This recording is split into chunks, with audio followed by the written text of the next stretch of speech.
Era una aldea pequeña y tranquila, donde la vida del molinero y su hija transcurría sin grandes sobresaltos.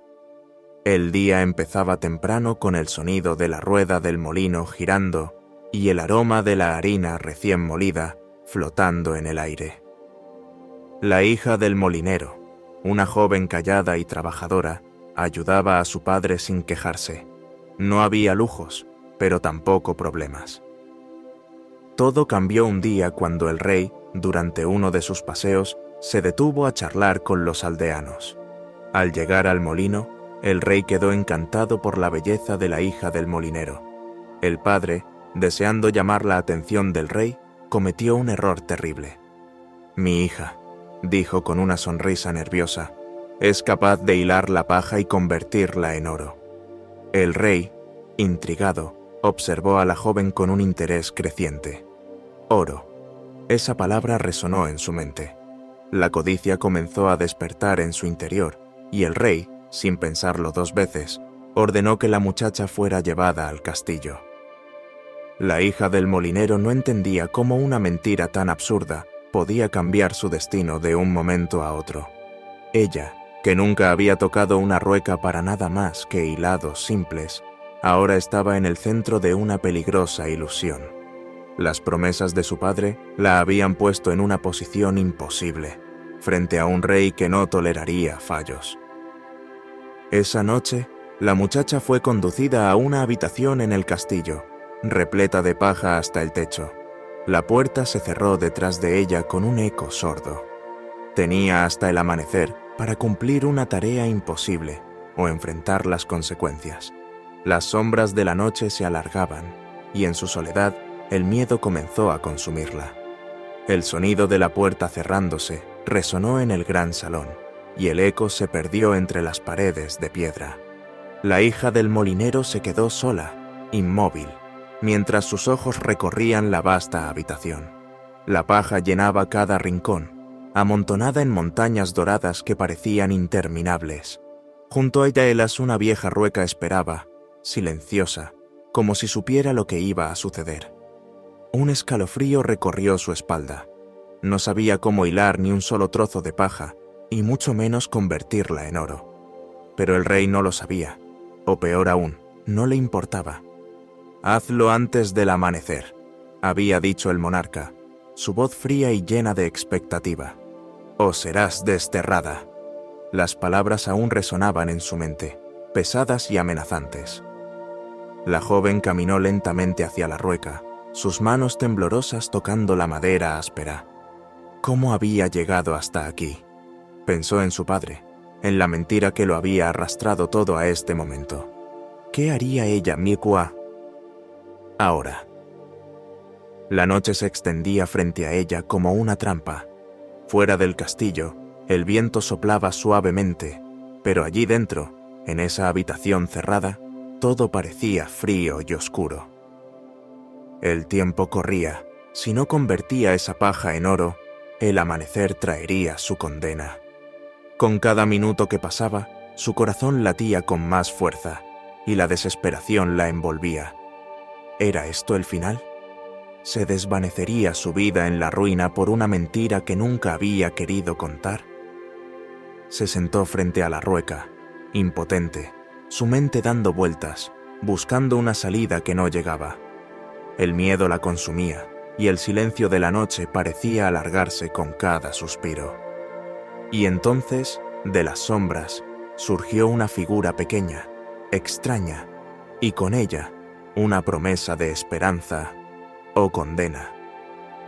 La hija del molinero, abatida por la desesperación, se dejó caer junto a la rueca, sus lágrimas rodando por sus mejillas sin control. ¿Qué iba a hacer? La paja se amontonaba a su alrededor como un recordatorio constante de lo imposible. No había escapatoria. Las primeras horas de la noche ya se habían esfumado, y el amanecer estaba cada vez más cerca. Su llanto se hizo más fuerte, resonando en la vacía habitación, cuando de repente el aire cambió. Un sonido suave, casi inaudible, interrumpió su sollozo. Se secó las lágrimas rápidamente, intentando escuchar mejor. Una figura pequeña, de movimientos ágiles, emergió de las sombras. Un enano, con una sonrisa enigmática, apareció frente a ella. Su aspecto era extraño, con una ropa que parecía más antigua que el tiempo mismo. «¿Por qué lloras?», preguntó, su voz aguda pero llena de una confianza inquietante. La joven lo miró con asombro. ¿De dónde había salido? En ese castillo oscuro, nadie la había escuchado, y sin embargo, aquí estaba él, como si siempre hubiera estado esperándola. Con un brillo misterioso en sus ojos, el enano se acercó a la rueca.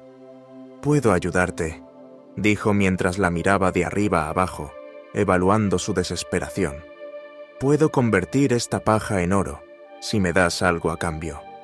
La muchacha lo observó con una mezcla de miedo y esperanza. No tenía mucho para ofrecer. «Tengo este collar», murmuró, tocando con sus dedos el pequeño adorno que llevaba al cuello. Era lo único valioso que le quedaba. El enano sonrió de una manera que la hizo estremecer. «Trato hecho», dijo sin más, y en un instante se sentó junto a la rueca. Con movimientos rápidos y precisos, comenzó a hilar. Zis-zas, zis-zas. La paja se transformaba en hilos dorados bajo sus manos, brillando a la luz de las antorchas. La joven miraba asombrada cómo lo imposible se hacía realidad ante sus ojos. Poco a poco, la montaña de paja se fue convirtiendo en una brillante pila de oro puro. Cuando terminó, el enano se levantó con una ligera reverencia. «He cumplido mi parte del trato», dijo antes de desvanecerse en las sombras de la noche, tan rápido como había aparecido. La muchacha se quedó en la habitación, rodeada de oro, pero con una sensación de inquietud en el pecho. Había sido salvada, pero a un precio, y aunque el enano se había ido, sabía que aquello no había terminado. Al amanecer, el rey entró en la habitación, y al ver el brillo del oro que cubría cada rincón, sus ojos destellaron con una avaricia indescriptible. «Impresionante», murmuró, acariciando los hilos dorados con una sonrisa maliciosa. Pero en su mente solo había espacio para una cosa: más oro. No era suficiente. Sin mostrar ni un atisbo de gratitud, el rey ordenó a sus guardias que llevaran a la joven a una habitación aún más grande, donde los montones de paja se alzaban, aún más altos, casi hasta el techo. «Harás lo mismo aquí», le ordenó el rey, su tono gélido y autoritario. «Convierte toda esta paja en oro antes del amanecer o...». El silencio de la amenaza no hizo falta que se completara. La muchacha sabía lo que estaba en juego: su vida, su libertad. La puerta se cerró con un estruendo, dejándola de nuevo en la soledad de aquella enorme habitación. Su corazón se encogió. El miedo la invadía como una sombra. No sabía qué hacer.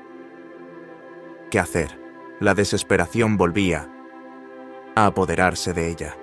¿Sería capaz de soportar otra noche así? Se sentó junto a la rueca, la paja rodeándola como una trampa de la que no había escapatoria.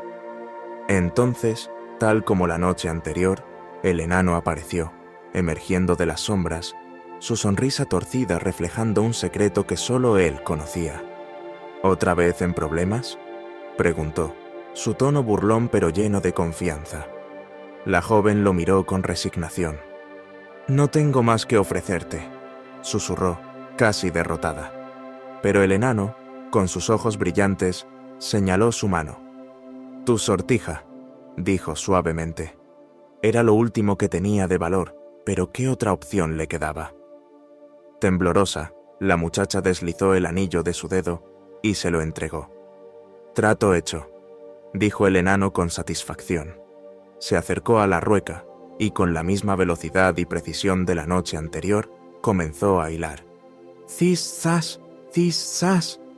La paja, una vez más, se transformaba en oro. El sonido de la rueca llenaba la enorme habitación, y los hilos dorados se acumulaban alrededor de la joven, envolviéndola en un destello que no podía tranquilizarla del todo. Sabía que algo oscuro seguía acechando detrás de esa magia. Cuando el último hilo estuvo hilado, el enano desapareció nuevamente en la oscuridad, dejando tras de sí una habitación llena de oro. Pero en el fondo de su corazón, la joven sabía que cada vez que el enano la ayudaba, su deuda crecía, y con ella, la sensación de que algo más siniestro se avecinaba. El rey, deslumbrado por el resplandor del oro, no podía apartar la vista de la riqueza que ahora colmaba su castillo. Pero, como una llama que nunca se apaga, su codicia solo crecía. Una vez más, dijo, sin una pizca de consideración, su mirada cargada de avaricia. Si puedes convertir paja en oro una vez más, te haré mi esposa. La joven fue conducida a una tercera habitación, la más grande de todas, repleta de montones de paja que se amontonaban hasta casi tocar el techo. Esta vez no había promesas de vida o muerte, pero el peso de lo que estaba en juego era aún mayor. Convertirse en reina podría parecer un sueño para muchos, pero para ella significaba otra noche de terror, otra prueba imposible que la empujaba hacia Emise, hacia el abismo. Se sentó, agotada, frente a la rueca, sabiendo que ya no tenía nada que ofrecer. Todas sus joyas se habían ido, intercambiadas por la salvación temporal. El aire en la habitación se sentía espeso, casi asfixiante. ¿Qué podrían hacer ahora? Con la cabeza entre las manos, las lágrimas empezaron a caer, desesperadas.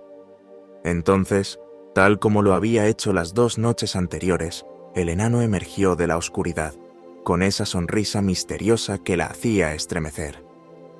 «Parece que te encuentras en problemas de nuevo», dijo con tono burlón, pero sus ojos brillaban con una astucia oscura. La joven, con la voz rota por el miedo, le confesó que no tenía nada más que ofrecer.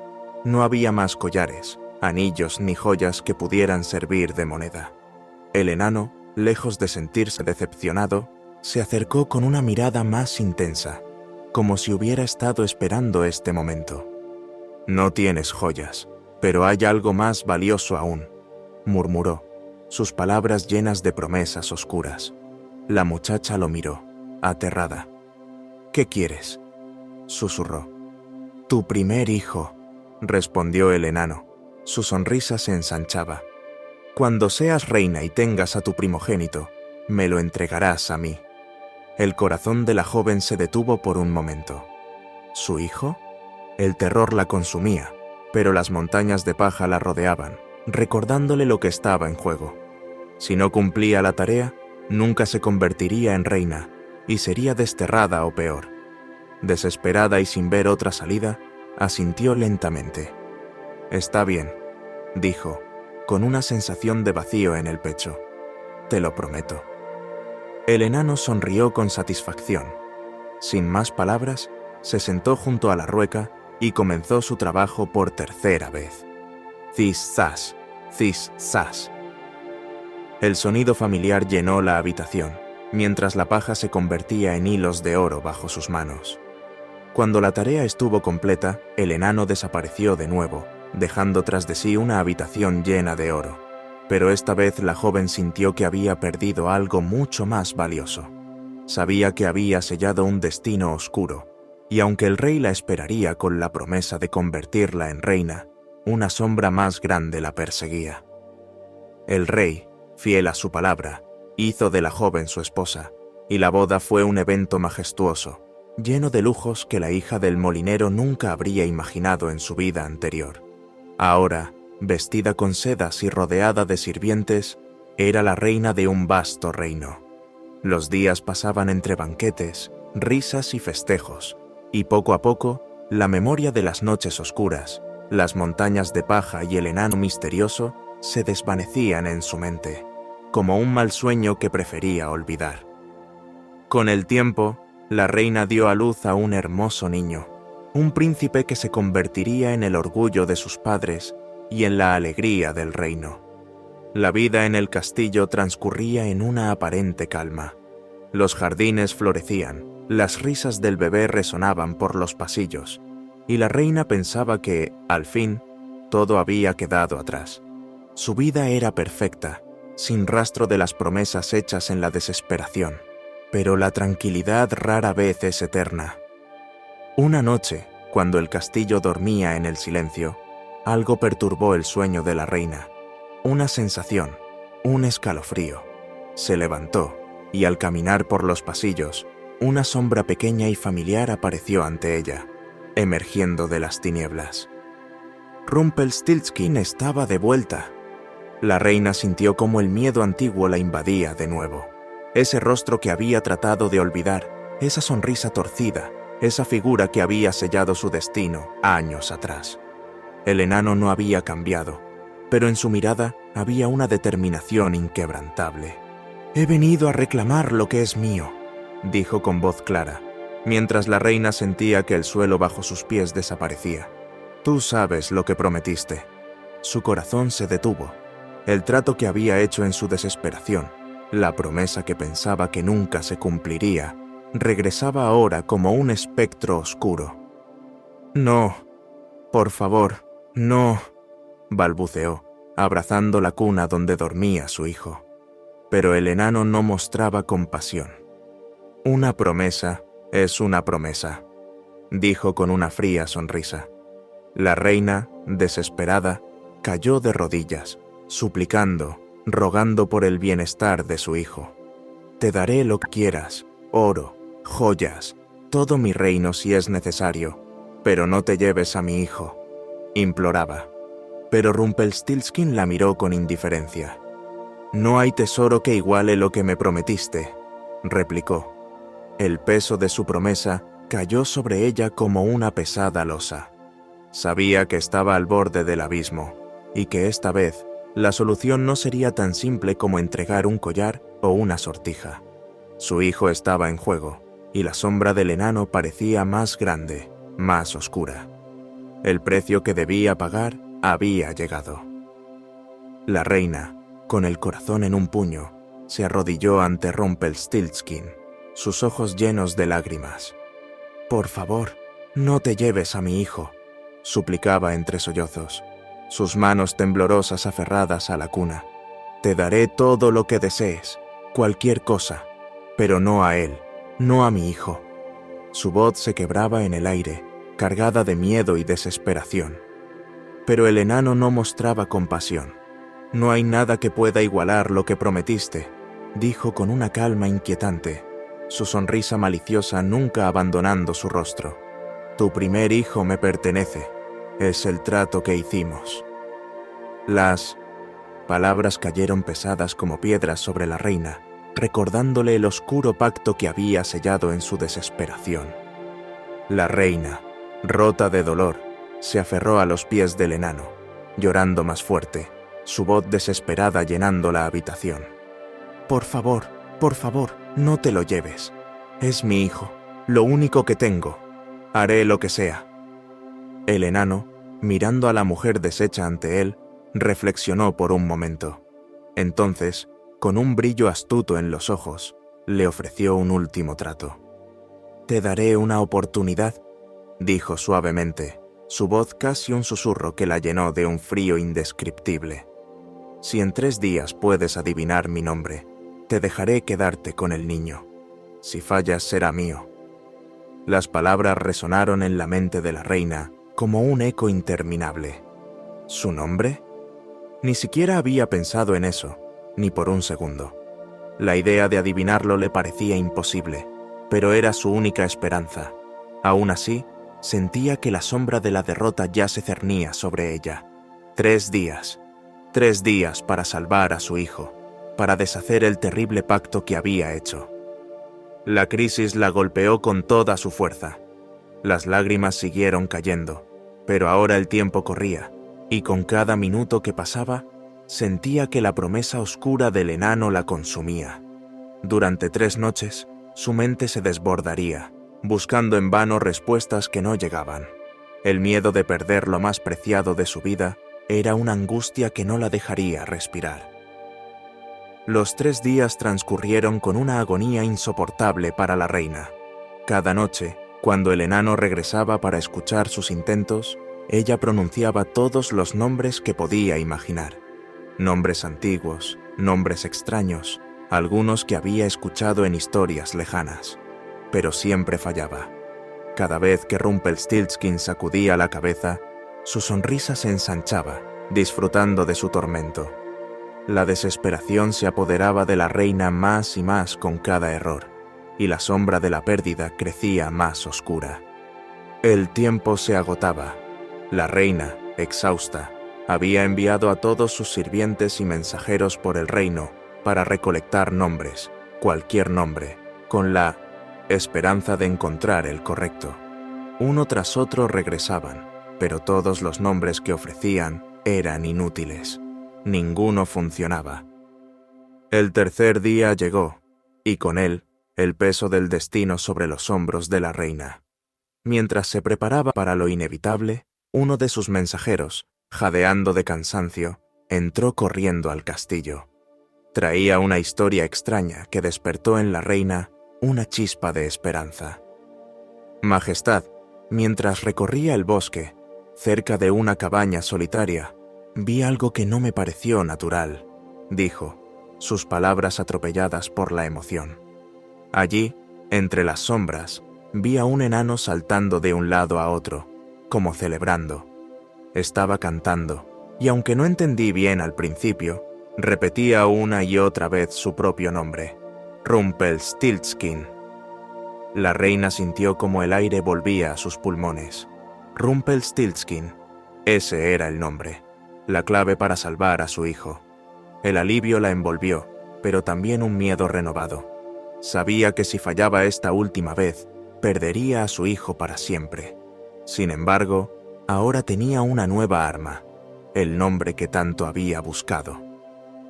Esa noche, cuando Rumpelstiltskin llegó, su expresión confiada indicaba que estaba listo para reclamar al niño. ¿Has adivinado mi nombre, reina?, preguntó con una sonrisa maliciosa, seguro de su victoria. La reina, ocultando su nerviosismo, se acercó lentamente y, con una firmeza que no sentía, pronunció el nombre que había escuchado. «Te llamas Rumpelstiltskin». El rostro del enano cambió al instante. El color se le escapó, y sus ojos, antes llenos de astucia, ahora reflejaban puro asombro y rabia. «¡No puede ser!», gritó furioso. «No lo puedes saber, te lo ha dicho el diablo». El enano, que había sido tan astuto y confiado, vio cómo su propia arrogancia lo había traicionado. La reina, al borde de la desesperación solo unas horas antes, ahora sostenía la clave que salvaría a su hijo. Había ganado, pero la furia del enano aún podía desencadenar consecuencias imprevistas. La ira de Rumpelstiltskin era incontrolable. Saltaba y gritaba, perdiendo el control ante la reina, que lo miraba con una mezcla de alivio y temor. En su rabia, dio una patada tan fuerte que su pie quedó atrapado en el suelo. Con un último grito de frustración, tiró de su pierna con tanta fuerza que se partió en dos, desapareciendo en un torbellino de polvo y rabia. El enano, consumido por su propia furia, había sellado su destino. La reina, ahora libre de su promesa, abrazó a su hijo, aliviada de que el peligro hubiera pasado. Con la desaparición de Rumpelstiltskin, la reina finalmente pudo respirar en paz.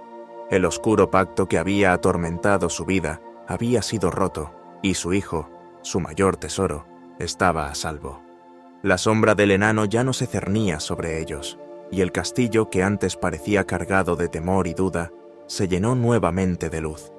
La amenaza había pasado, y con ella, todo el miedo que había acompañado las decisiones desesperadas de la reina. El palacio volvió a la normalidad, y la reina se dedicó a cuidar de su hijo, libre de la deuda que había amenazado con destruir su vida. Ahora, cada día, era una bendición que apreciaba profundamente. La lección que había aprendido acerca de las promesas precipitadas, hechas en momentos de desesperación, permanecía con ella. Había enfrentado la oscuridad, pero ahora la calma reinaba en su hogar. El tiempo pasó y el reino floreció bajo el reinado del rey y la reina. Su hijo creció fuerte y sano, ajeno a la oscura historia que casi había marcado su destino. El reino prosperaba y la familia real vivía en paz, sin más sombras ni secretos que los acecharan. Finalmente, el mal había sido derrotado y la justicia prevaleció. El nombre de Rumpelstiltskin se desvaneció como un mal sueño, y la vida continuó para la reina y su familia, en armonía y felicidad, mientras su hijo crecía en un futuro brillante. El cuento había llegado a su fin, con el mal derrotado y la paz restaurada.